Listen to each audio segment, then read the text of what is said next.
Hello and welcome. It's been a while since I've done a vlog, but here is a vlog. This is a video I feel like I've done pretty much every year, and this is my third year doing it. The first year I succeeded. Last year I did not succeed, but this year I hope to succeed again. But as you can tell by the title, I'm reading 31 books in 31 days. Mainly I'm going to try to read a book a day, but I don't think I'm going to be able to completely do that. So there may be some days I have to read 2 or more books. As of right now, it is July 1st. So it starts tonight. My bedtime is in about 2 hours, so I do really need to pick a very short book. But why am I doing this? Well, I feel like at this point it's become tradition since I have done it every year, and I don't know, I like to do it. I've also been in a huge reading slump. I don't know why, but it's been taking me like 20 days or longer just to read one normal length book. So I need to like challenge myself and push myself to read more, especially because reason number 3, I am behind on my reading goal. I believe my reading goal this year is to read 90 books, but I would prefer for it to be 100. But even with 90 books, I'm behind schedule by like 8 books right now. I need to be ahead of schedule, and that's what I'm hoping for by the end of this month. So let's just get right into it.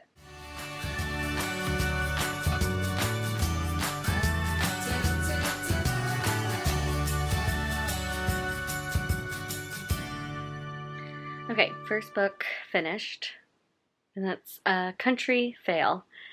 Some Cunt's Guide to the Countryside by Kilian Sunderman.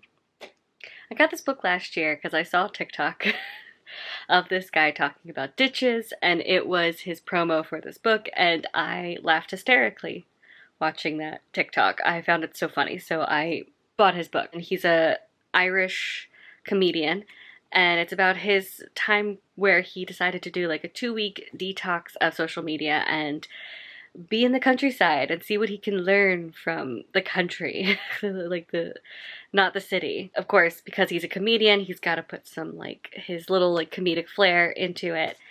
And it was like kind of funny. It was just, I don't know, this just felt like such an average book, but it had its funny moments. So I'm giving this 3 stars, but I'm also incredibly tired, so I'm gonna go to bed now. Okay, hi. Let's talk about the elephant in the room, this big thing on my face. So today is July 3rd. I didn't read a book yesterday because I had surgery yesterday.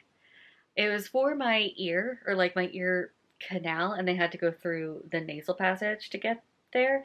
It was not a fun surgery. But this little contraption, I usually mainly wear it when I'm going to be sitting and relaxing for quite a while because this helps catch the mucus droppings from my nose, which is fun. Honestly, this is like the least annoying part of recovery from surgery. But do your best to ignore this while I talk about the book that I read. So the book I read, I wanted to read a book that like was fitting for ear surgery. So I read Things You May Find Hidden in My Ear. I was just like, I just need something with like ear in the title. So this is by Mosab Abu Toha. This is a collection of poetry about his time growing up and living in Gaza. And it was...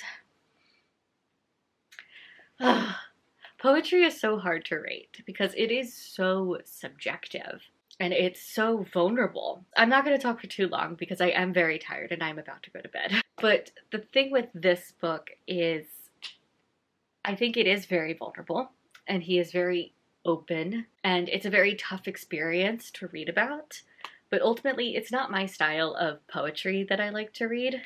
I do think he has a lot of great things to say in here, but and I do recommend it for people, but it's just, I don't know, it didn't make me feel the way other poetry collections have made me feel. Ultimately, I'm giving this 3 stars, but by no means do I think this is a bad book. I still enjoyed my time reading it, but it took me all day to read it because I was just so tired and trying to take naps. But anyway, time for bed. I'm tired. Good morning. It is July 5th. I'm waking up from an awful night of sleep yet again. Trying to sleep upright is just so impossible for me. I'm trying, but it's hard. Anyway, I'm here to talk about the 2 books that I read yesterday. I finished them quite late at night, so I was too tired to talk about them. But the first one I finished was Even Though I Knew the End by C.L. Polk, a historical fantasy that takes place in Chicago. And it's about our main woman, who's not named Edith. I can't remember her name. She's a warlock and she's a detective and she's trying to find the White City vampire. And it turns out the White City vampire's next victim is our detective girl. She also is dating this woman, Edith, who kind of has a little twist about her in the end, which I enjoyed. And then another character that we follow is our main girl's brother, who works for, I guess, the Brotherhood is what they're called. And they have kind of shunned his sister, and it's been like a disowning situation, but they kind of have to come together to solve this mystery together. I liked it. I think the atmosphere was really great, but ultimately I gave it 3.5 stars because I kind of lost interest halfway through, and I don't know why. That could just be a me thing and not an actual book thing. I don't know. I liked the beginning. I liked how it ends, but I think the middle was just a little too boring for me. But it's still a good read. Then the other book I read yesterday was Lore Olympus, Volume 8 by Rachel Smythe. This is one of my favorites in the series. I really liked this one. I gave it 4 stars. But this is essentially the trial and the aftermath of the trial. I was so engaged in this. I was really interested in what was going to happen. And the ending was epic. I feel like we're finally coming to a conclusion. So I'm feeling like the 9th volume might be the last volume in this series, but I'm not sure. Either way, enjoyed this one.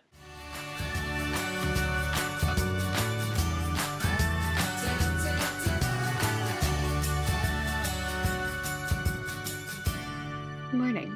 It is July 7th. Nope, it is July 8th.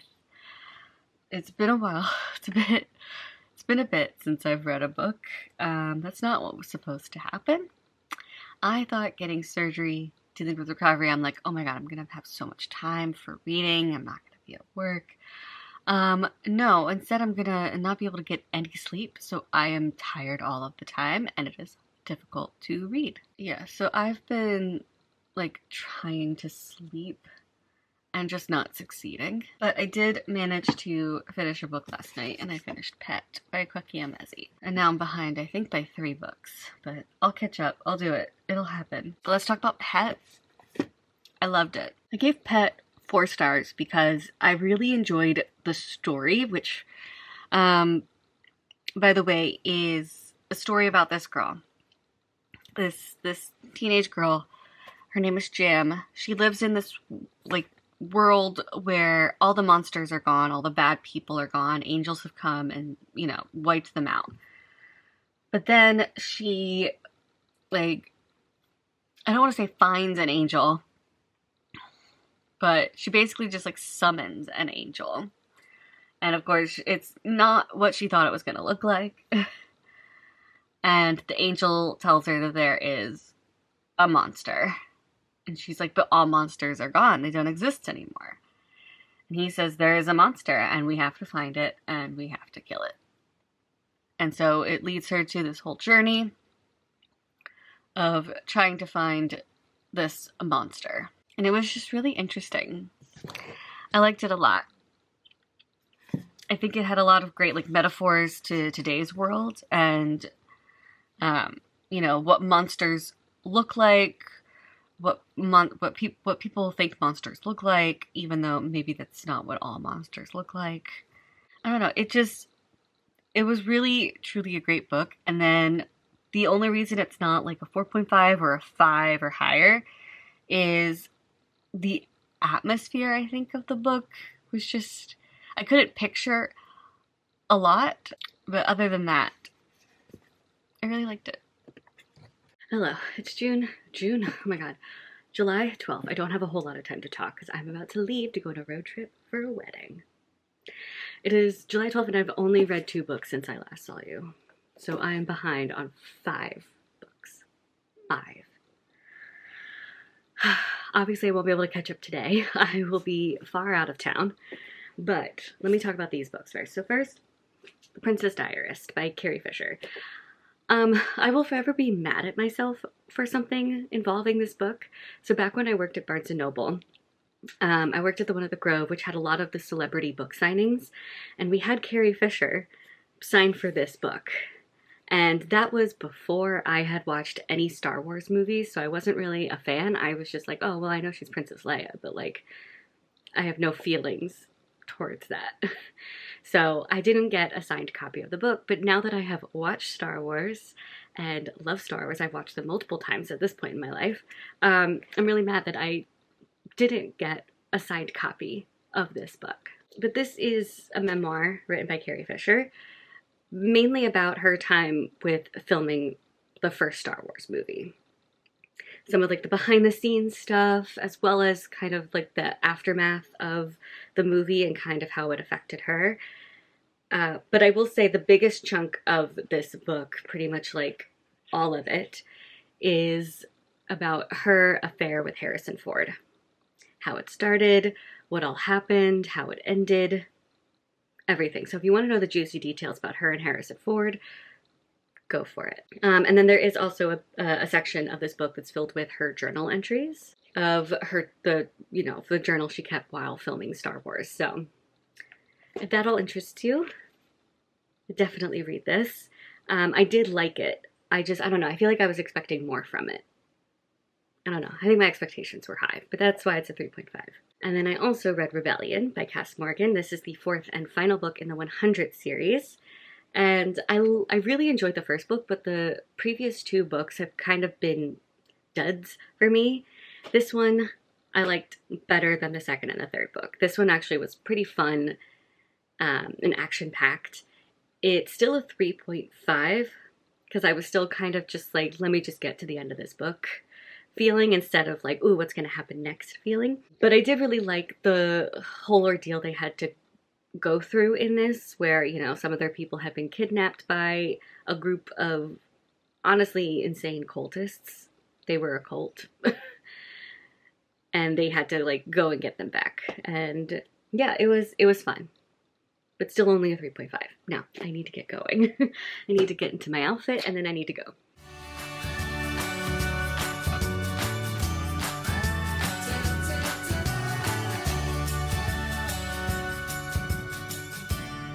Hello. I finished On Tyranny by Timothy Snyder, 20 Lessons from the 20th Century. This is a 5-star, not because of like, oh my god, I loved it so much. It's a 5-star because of how necessary I think it is, and how much I think I really gained from the book. So this is obviously a book on tyranny, how to spot it, like how to, you know, be able to distinguish and identify what is tyranny, what it looks like, using references to the past, obviously mainly Hitler and the Nazi regime. That was pretty much mentioned in almost every chapter, but also using a lot of examples of what's happening today. And but not only just being able to identify it, but also knowing ways of fighting it and resisting it, and how to just, you know, prevent it. So I think this is definitely required reading, and that's why it's a 5-star. All right, so I have finished I Hope You Stay by Courtney Peppernell. This is a collection of poetry by Courtney. I've read a ton of her poetry before. I like her poetry, but I will say it is starting to feel very repetitive. Like, I just feel like I'm reading the same stuff from her over and over again. I'm still gonna continue reading her stuff, but it's just not hitting like it did when I first read it. I feel like I've read this before. But she does write poems about love, about heartbreak, about being who you are, about acceptance, about just living life. And I like her poetry. That's really all I gotta say. But this one was, I think, a 3.5 for me. Hello, I just got back from the bookstore. This is my haul. They didn't have the main book I was there for, so I'm very upset about it. But while I was at the bookstore and kind of throughout the day, I've been listening to an audiobook of Nights in Rodanthe by Nicholas Sparks. It had been a long while since I've read a Nicholas Sparks book, and so I felt like I really wanted to get back into Nicholas Sparks. And I remember watching the movie years ago, but I actually have no memory of the movie. I just have memories of me watching it and enjoying it, but I could not remember a single thing about the movie. Unfortunately, I did not like the book. This was one of the most boring books I've ever read. The romance was just so simple that it was boring, and I didn't have much interest in this at all. But this is about a woman, Adrienne, who is looking after an inn for her friends for the week in Rodanthe. They only have one guest staying, and that is Paul. He is in town for some personal reasons, which we kind of learn eventually throughout the story. And they form a relationship, but we're also following Adrienne 10 years in the future, who is telling her daughter this story of what happened. And yeah, it was boring. That's all I have to say about this book. I'm so sorry.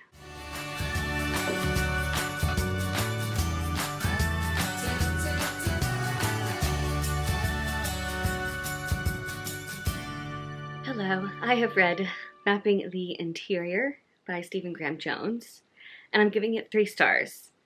It was okay. So this is about a 12-year-old boy who is seeing the ghost of his dead father in his home and is trying to, see him again, trying to figure out ways to see him every night, and trying to figure out what it is he's doing here. And I think that's all I'm going to say about the book. I liked the story, but I think the writing was a little lackluster for me. I couldn't picture much of what was happening, and I couldn't picture much of the setting and where we were, which made it really hard to understand what was then happening in the book. But once I eventually understood what was happening, it would take me a while. I liked it, so that's why it's a 3-star, because I enjoyed the plot. I just didn't really enjoy the writing, which is unfortunate, because in one of these other videos from the past, I read another novella from Stephen Graham Jones, and I gave it 5 stars. It was one of my favorites, so I'm upset that this was not a favorite. Guys, it's happening. I'm DNFing a book. I just can't do it. I just can't do it anymore. And that is this one. I made it halfway through. I'm at the 50% mark. And I just can't. I can't do it. I can't. I have to stop. So this is called This World Is Not Yours. It's by Kemi Ashingiwa. And I really wanted to like it because I love horror sci-fi. That's my niche horror that I absolutely love. And this, I'm having a lot of issues with it. Number one, the timeline is not really making sense to me, because there are a couple of chapters that are taking place before, and the things that are happening, I'm confused. I don't know, I'm just getting confused by the timeline and the order of things happening, and I don't understand why the chapters are backwards, and I'll probably understand by the time I get to the end, but I can't get to the end. I can't do it. Can we focus on me? Thank you. Also, I'm very confused if we're in 2 different points of view or if we're in 1 point of view. Are we on both Vin's and Amara's points of view, or are we just in one of their points of view? And I'm gaslighting myself, thinking I was just in the other lady's point of view. I'm genuinely getting confused. And then the big thing, plot. Do you know what the plot is? Do you? Because I don't. I literally cannot tell you what this book is about. I don't know. I read the back after DNFing it because I was like, what is this book supposed to be about? I'm not following. All I've been able to grasp plot-wise is that we have our 2 main girls, Vin and Amara, and they're wives, they're together, although in some chapters they're not, which is why I'm confused about what the timeline of these chapters are. I guess like one of them or both of them have to marry men. Like, and the other things, I'm like, I can't tell who's telling them this. Is it the government? Is it people in the society? Is it like their bosses? Like, who is telling them they need to like marry a man? Like, do they not know that they're married, like they're wives with each other? Or do they know and they're still making them be with a man? I'm confused. And then I got that there's this thing called the Grey. I'm still kind of unsure about what it is. Like, is it an alien? Is it a substance? Like, what is it? And one of our characters, Jesse, inhaled it, and like the Grey got in him. But then we haven't like touched it since, and that happened a while ago. And I'm just confused. I don't know what the plot is. I don't know what's going on. And I can't continue. I'm sorry. So this is a 1.5 star. I need to end it. Today's book.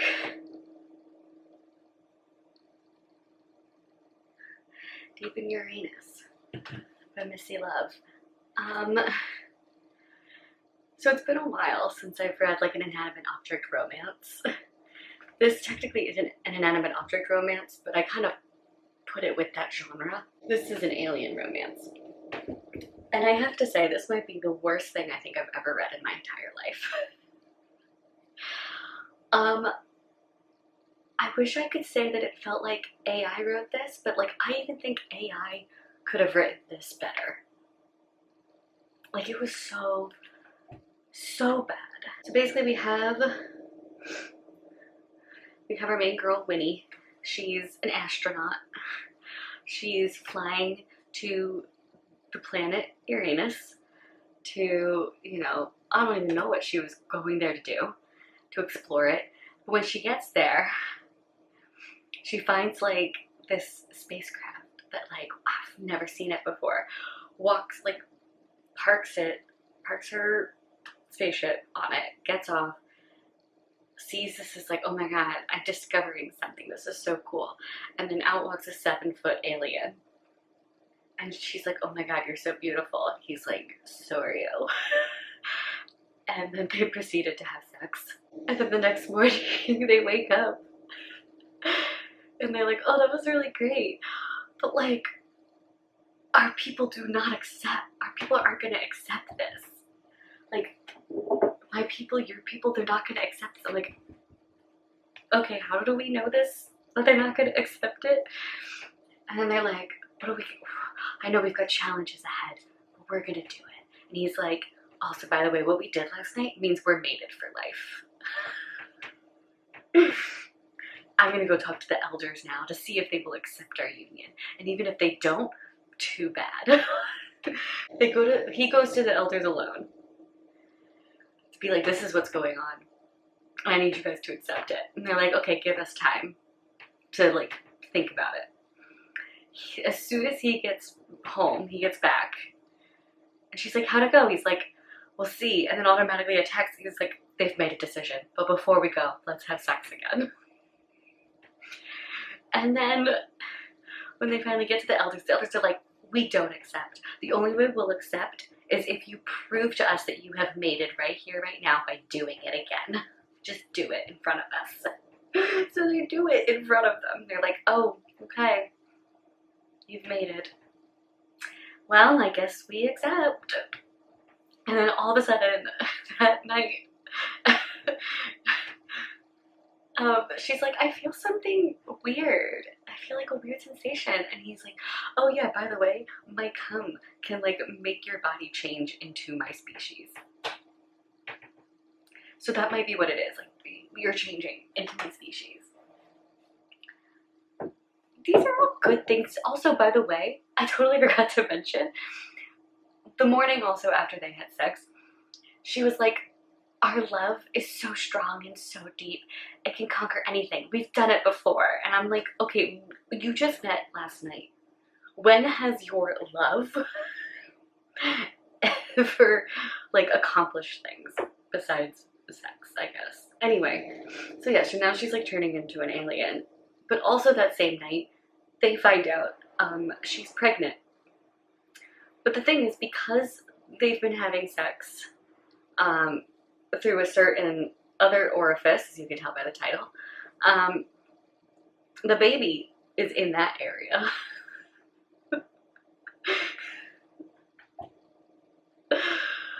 And he's like, that's not normal. She's like, that's not normal for me either. The baby's not supposed to be there. He's like, I guess my cum is just so magical. I can't with this book.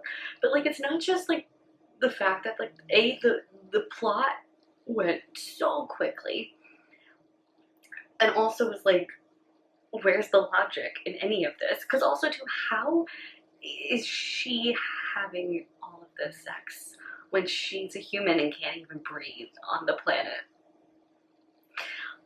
Not only is like the logic not there, the pacing is just like the worst. Like the writing, I did say it was like worse than AI.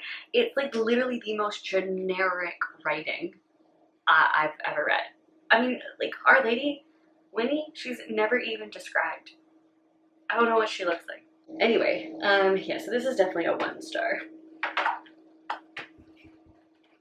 By the way, with this, I wasn't expecting like this to be 5 stars. I wasn't expecting this to be good, but I at least was expecting to like enjoy it a little bit.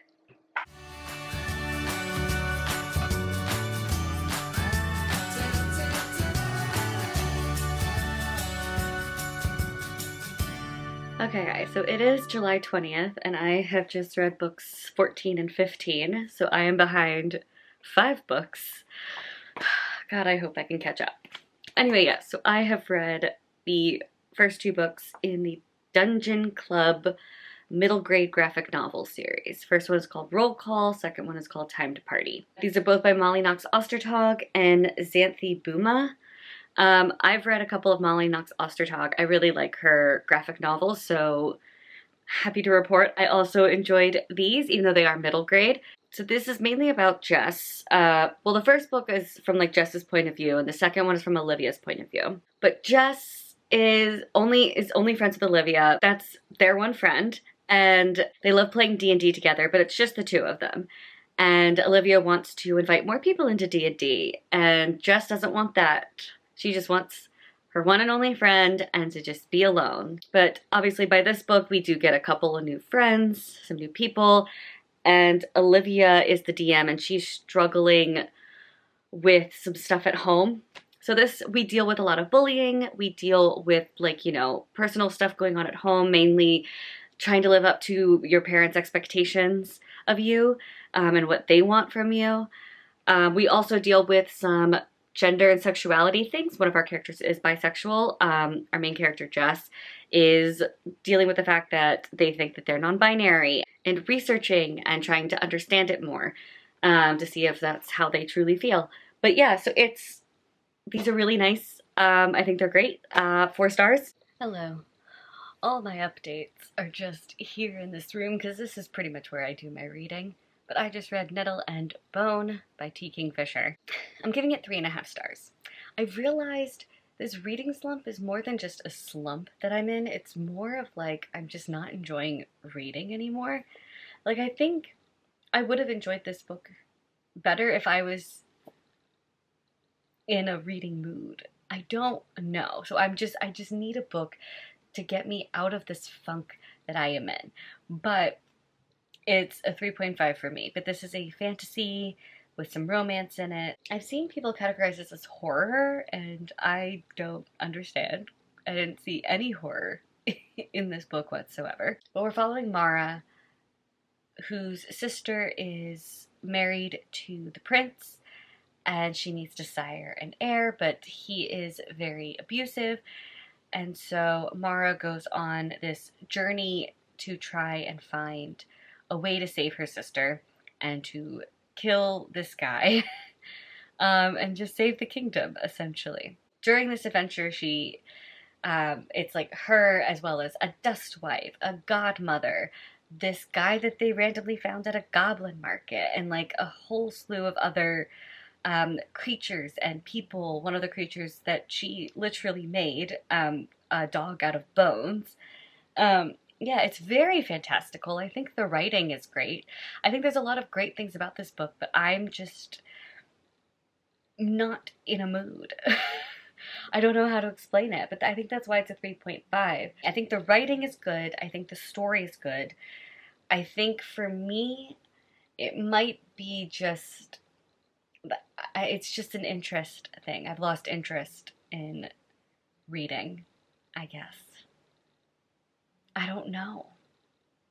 I'm wondering if that's it or if there really is something about this book that I just was like losing interest. But either way, it's a 3.5, and hopefully I find a book that gets me out of this funk soon.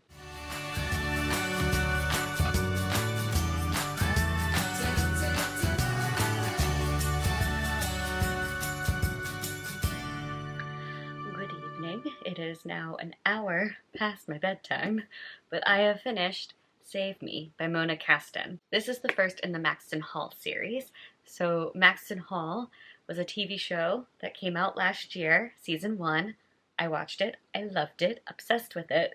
It's a German TV show. It's on Prime. It's a romance, kind of like enemies into forbidden lovers. And I had been dying waiting for the English translation of the book series. And so we have the first book in the series translated into English from German. And I, of course, loved it as much as I loved the show. So this I gave 4.5 stars. I think I'm coming out of the slump slowly, and I'm starting to enjoy reading. And I think what I need to do is read more romances. I don't think I have any short romances that I can read for the rest of this month, though. Absolutely loved this.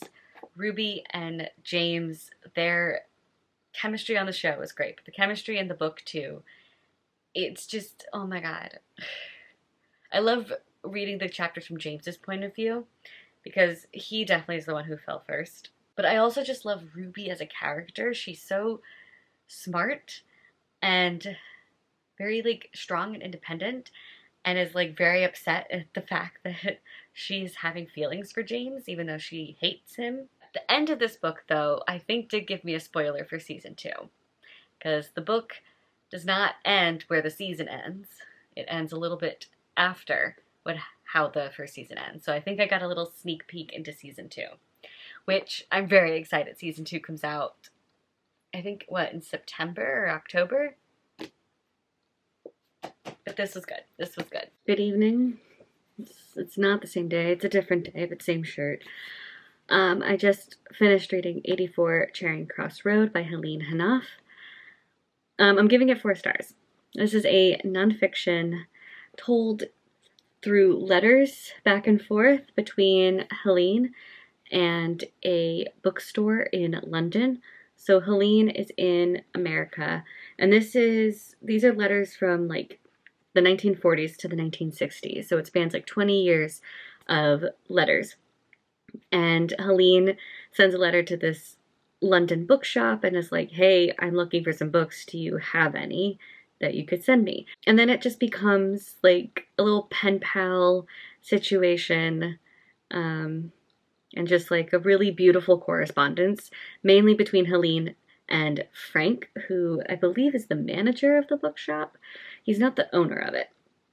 But then it starts turning into like, we also get some letters from other people that are working in the shop, as well as letters between Helene and Frank's wife, Nora. It was nice. I definitely could tell that there were letters missing, and I don't know if that's because they just don't have those copies of letters, so they couldn't put them in the book, but I would have loved to seen all of the letters, every single correspondence. And it did get me to tear up a little bit at the end. I had a feeling that's where the book was going to go, but this is a nonfiction. It's all true. These are real letters. But it was just a beautiful little pen pal relationship to read about, and so that's why it's a 4 star. I read another sentient object romance. I tried reading a couple of other books tonight, but I just couldn't have the attention span for those. So I picked the shortest book, and that is a sentient object romance called Cold Sweat by Vera Valentine, which I also think is perfect because the weather has been gorgeous and like warm out. So in this we have two step siblings. One is a human girl, the other is um, a pitcher of fruit punch. It's essentially supposed to be Kool-Aid, but since Kool-Aid is copyrighted, um, they had to call it something else. But basically just a pitcher of punch with like legs and arms and a couple of other body parts. And yes, they are step siblings. They get trapped in a sauna together and they have sex. I don't know what to tell you. But what is sex like with a pitcher of punch? Maybe read and find out. Honestly, I kind of enjoyed this one. I think this was actually very witty and clever with its writing, and honestly funny at a lot of moments. There was sometimes a bit too much cheesiness, but overall, it was enjoyable. And I've read a couple of other Vera Valentine's inanimate object romances, and I really like her writing style when it comes to these types of romances. I think it's a 3.5. I can't fully give it more. I can't give it 4 stars or more. I just can't, no matter how much I enjoyed it. Probably my favorite of hers, I think.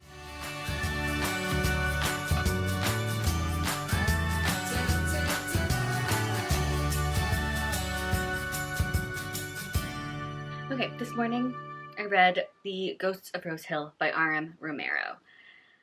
Before I talk about the book, it is July 26th. I am behind now, after reading this, by 6 books. So I'm going to try, for today, Saturday, and tomorrow, Sunday, this weekend, to try and read 6 more books. I'm going to try my hardest to just catch up. So this book, it's a young adult ghost romance told in verse. And it's been a while since I've read a book written in verse, but I forgot how much I love books that are written in verse. There's just something about it that's just, it's told like poetry. It's told so beautifully and lyrically. In this, we have a girl who, her parents are awful. I don't like her parents. But they're like, you're not focusing on your grades and your school as much as you should be. She's like, but I love playing the violin. Like, and I like hanging out with my friends, like a normal freaking teenager. They're like, so we're moving you to Prague for the summer and you need to focus on your studies. You're gonna live with your aunt. End of discussion. So we're following her as she's in Prague. She doesn't do any studying. She doesn't do any of that. Instead, she meets a boy who is a ghost. They form an attachment to each other. They grow to have feelings for each other.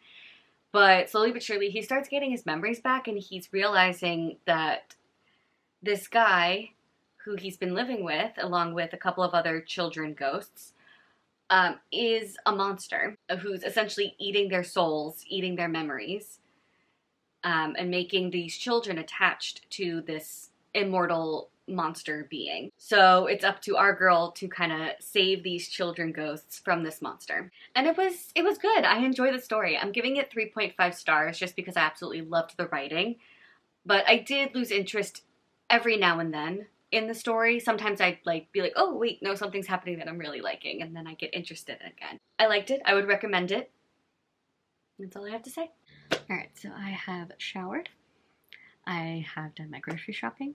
I came back and I read this book.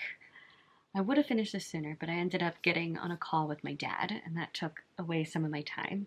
So I'm going to be going to the movie theater a little later than I wanted to. But I read The Night Guest by Hildur Knutsdatter. I clearly cannot pronounce this correctly because it is an Icelandic author. I tried my best. But this is a horror thriller, and I genuinely really liked this. I'm giving it 4 stars. It would have been maybe a 4.5 or a 5-star, but the ending it felt a little unfinished and a little bit confusing, but otherwise, I was so invested in this story. So we have this woman who, she can't seem to figure out what's going on. She feels like she's having a good night's sleep because she's sleeping all the way through, and it's the good amount of 8 hours you're supposed to get. But she's waking up exhausted, so incredibly tired. And she starts noticing that there's bruises that she randomly finds that she's waking up with, and maybe some blood found on her nails or dirt or whatever. She starts to find out that she's sleepwalking at night. But it's what she's doing at sleepwalking, while she's sleepwalking, that she's trying to figure out. And it's, yeah, it goes into a little more deeply than that, but it's really interesting and kind of terrifying. It is a little bit terrifying, but I actually really enjoyed this a lot. And it was actually a pretty quick read, and there was like not a moment I felt like I wanted to put it down. So that's a good sign. Good morning. It's Sunday morning. I finished laundry this morning, and while I was finishing laundry, I read a book. Specifically, this book, but not too bold. I started it last night, and I tried to finish it last night, but I just got too tired, so I finished it this morning. This is by Hashe Puyo, another name I am completely butchering.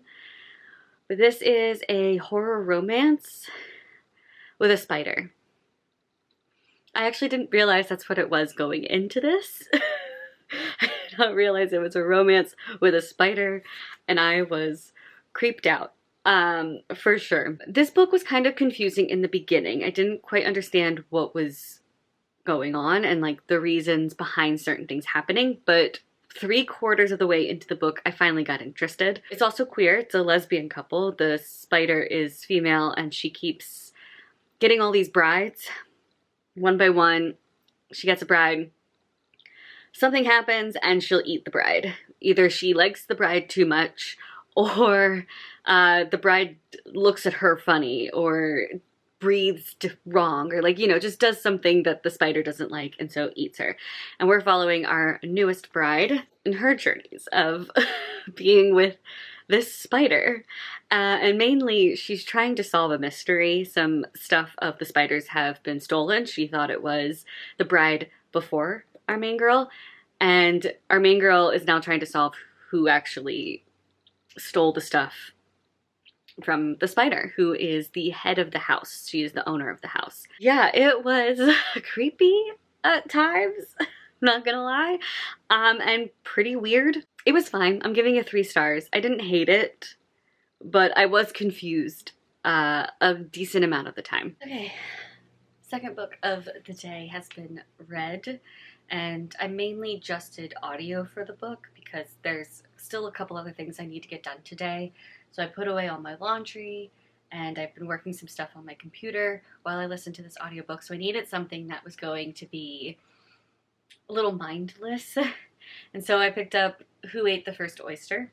It's by Cody Cassidy. This is a nonfiction about the extraordinary people behind the greatest firsts in history.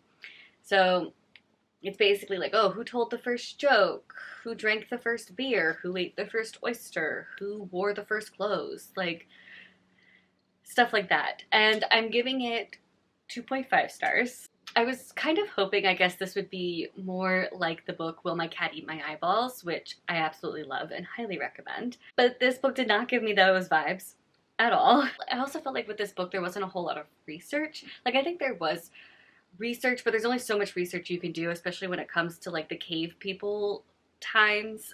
But it still felt more like a lot of speculation rather than actual factual stuff.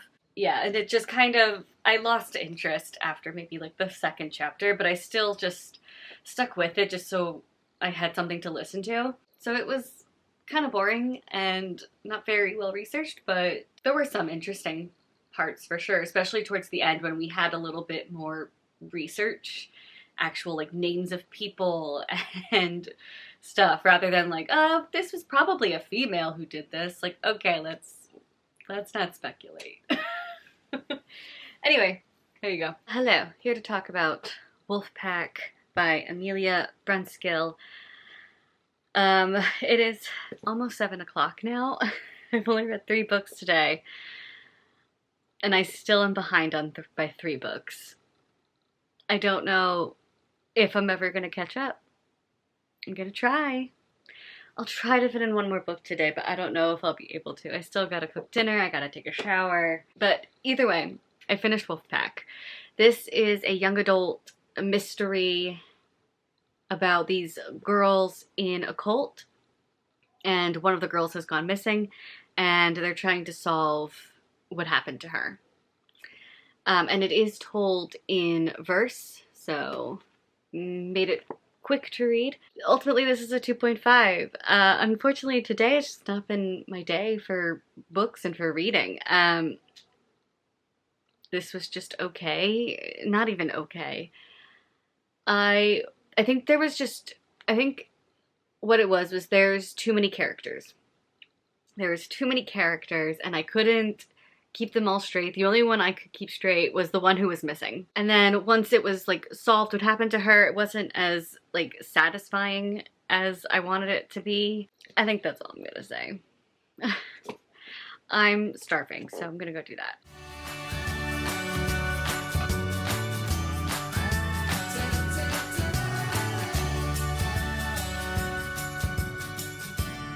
Hello. I have finished a book today, which by the way, today is July 28th. We are getting very close. And I'm still quite behind, so I gotta try and read like 2 books a night. I did only get 1 book in tonight, which is fine. It's fine. I will catch up. But I've actually been reading this book over the last couple of days, and I finished it tonight. This is The Seventh Veil of Salome by Silvia Moreno Garcia. I did a whole vlog where I read all of her books, and so I'm just trying to catch up because this book she came out with last year and she just recently came out with a new book this year. And I love how she can write so many different genres. Like, they're all pretty much historical fiction, but they're all different genres. Like, she could do sci-fi, she could do horror, she could do romance, she can do so much. And so this one is a historical fiction romance, takes place in the 1950s, Hollywood. We are following 2 different ladies. We're following Vera, who has just gotten the role of Salome in a movie called The Seventh Veil of Salome.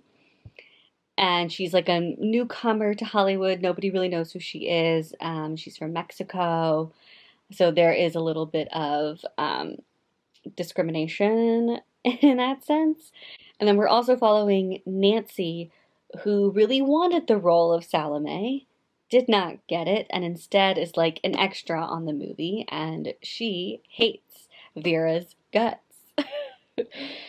And we also do kind of follow a little bit of her life and what's going on behind the scenes with her. And they're both kind of having their own little romances, but it's romances that are a lot more complicated than just like, oh, it's a romance. Like, it goes up and down, back and forth. It's great.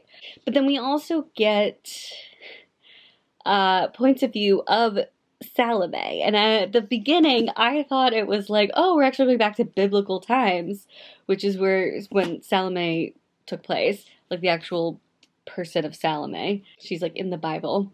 And I was like, oh, is this like what really happened? No. By like the halfway point, I realized that's what's happening in the movie that they're filming. So the Salome points of views are Salome's points of view within the movie. In the beginning too, I was like, I don't understand how Salome, like the Salome points of view are connecting to the rest of the story. And honestly, by the end, I still kind of feel that way. I don't feel like the Salome stuff was necessary, but that doesn't mean I didn't enjoy it. I think I liked those parts, but I think I would have liked it better if it didn't have all of the extra Salome stuff. And we do also get a few other points of view from random, like, people who worked on the set. Like, but definitely we get, like, the writer's points of view, some other people that were just on set. But theirs is more in the present day, where it seems like they're doing a documentary about what happened all behind the scenes with this movie. And they're kind of, like, talking about it. I also think those weren't 100% necessary all the time either, because sometimes they kind of spoiled things that hadn't happened yet, but it was like, oh, okay, so that's gonna happen. Good to know. And I think it kind of ruined it. But either way, I really enjoyed this book. I'm giving it 4 stars. It's the last 20 pages that really bumped up my rating, because I think I was originally just going to give it 3 stars. I thought it was like, okay. But those last 20 pages really got me. I started crying. Yeah, so I wouldn't say it's a happy romance, but still absolutely beautiful. And I'll always and consistently read Silvia Moreno Garcia. Good evening. It is July 29th. I need to read 2 books a day in order to make my goal. And I've only read 1 book today, and it is already a half hour past bedtime. So, not feeling great. But I read The Stars Beneath Our Feet by David Barclay Moore. This is a middle grade contemporary about this boy, Lolly, who just recently lost his brother Jermaine. And so he's dealing with grief, but he also really likes Legos, and he's kind of using his Legos to create a new world that can help him deal with his grief. But in this process of doing that, he finds an unlikely friend in Rose. And I thought this was sweet. It was simple. I mean, it is a middle grade. I'm giving it 3 stars because it didn't have the impact that I wanted. But then again, I'm not the target audience. But it's sweet. It's simple. It's not, I didn't mind it. July 29th still, and I got 1 more book in. Thank God for sentient object romances that are so short. I can finish them so quickly, even though I'm so tired and it's really past my bedtime. But this is Nimbus. It's by Nicole Parker. This is a book within the Kyleverse, which is a series of sentient object romances. And this one is with a cloud. How does that work? I guess you'd have to read to find out. It's weird. Honestly, it's weird. Lightning is involved. But we have Owen and we have Gale. Gale is obviously the cloud who can sometimes turn into human form. And Owen is a guy who works at a coffee shop. And he likes to look at the sky a lot. And of course, one of the clouds comes down and it's like, I love you. Anyway, it's also just a lot of sex and a threesome because that's how the Kyleverse series works. Kyle kind of just knows all these people and he gets involved in all their sexual encounters. I'm giving it 2.5 stars. It's not one of my favorite sentient object romance books, but it was fine. It was fine. That's all I have to say.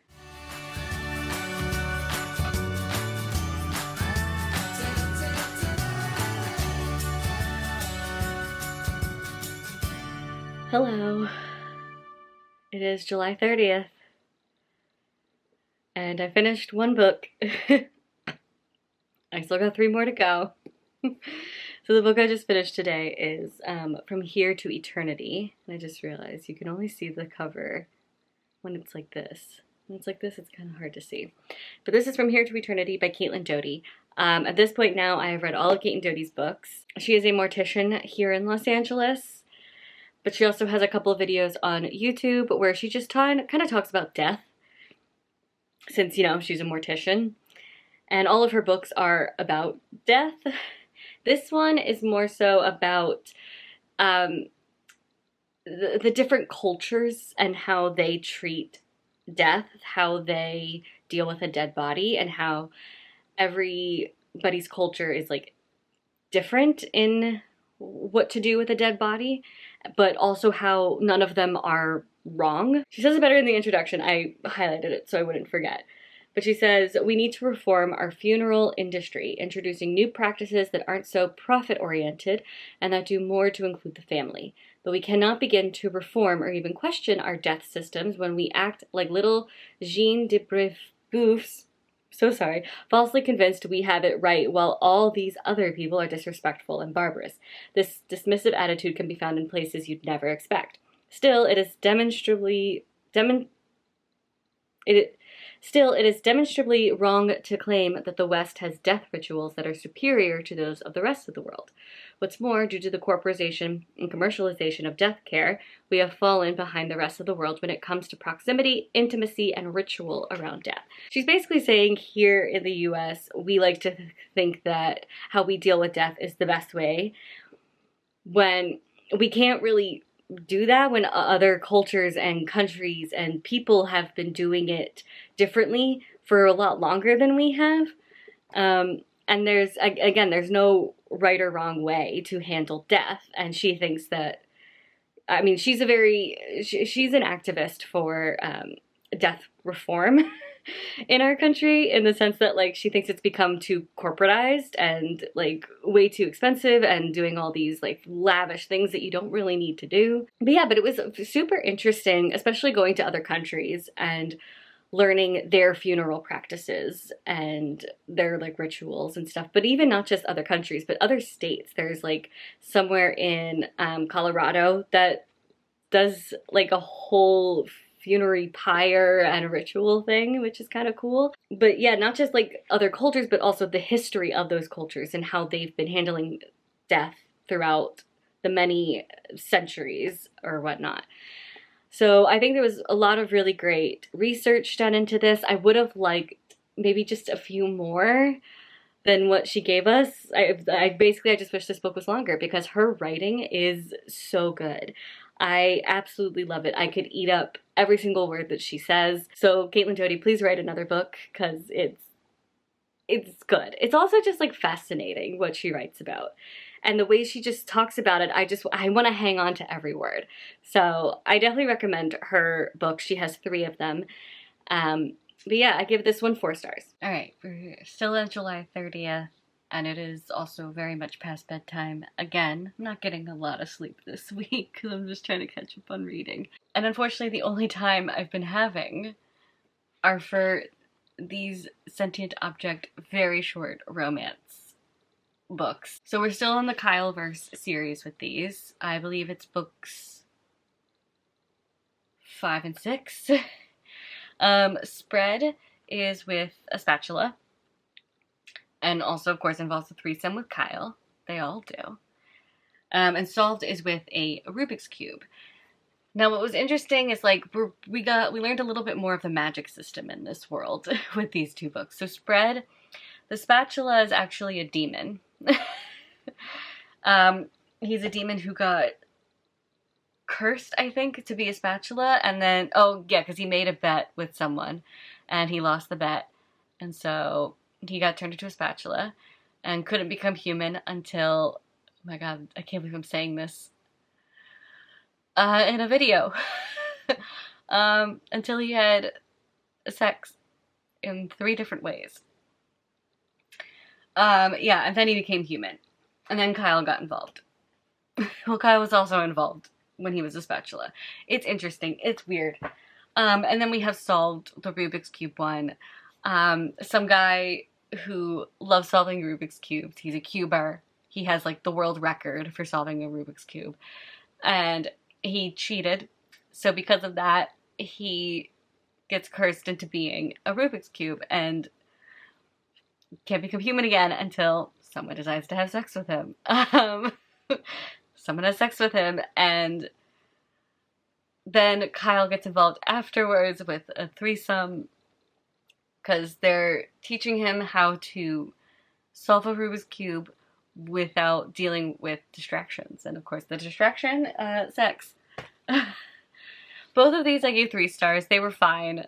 Again, they're just here to pass the time. They're here for enjoyment's sake and enjoyment's sake only. There isn't much of a plot for either of them. It's just sex with these books. Yeah, and that's all I'm gonna talk about. And then I've got one more book I gotta get to, and I can certainly do that tomorrow.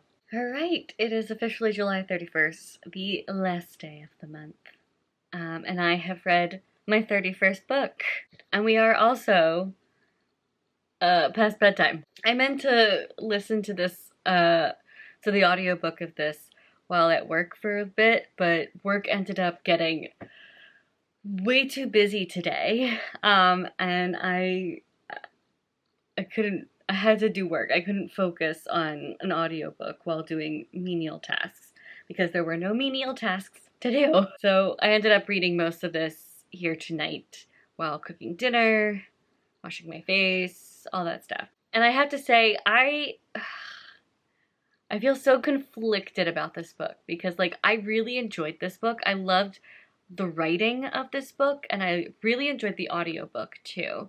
I think the audiobook might be the best way to read this because there's no chapters. There's no like place, no breaks, no place to like stop. So the audiobook was very helpful in that sense, but also like the woman who was doing the audiobook, the sound of her voice was just so good. I loved it. It made me want to pay attention.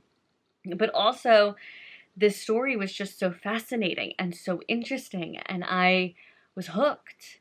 So like I really enjoyed it, but at the same time the ending was just really unsatisfying for me because we never got any answers. The amount of questions we have with this book, to have none of them answered is really frustrating. Like, it's so frustrating having just finished this book and being like, that's it. I get what they were doing, but these like open-ended endings are not for me. They're not the endings of books that I like. I'm sorry, but I'm a person who needs answers. What is this book about? Great question. I'm surprised I haven't told you yet. So this is about a woman who, she doesn't even know her name.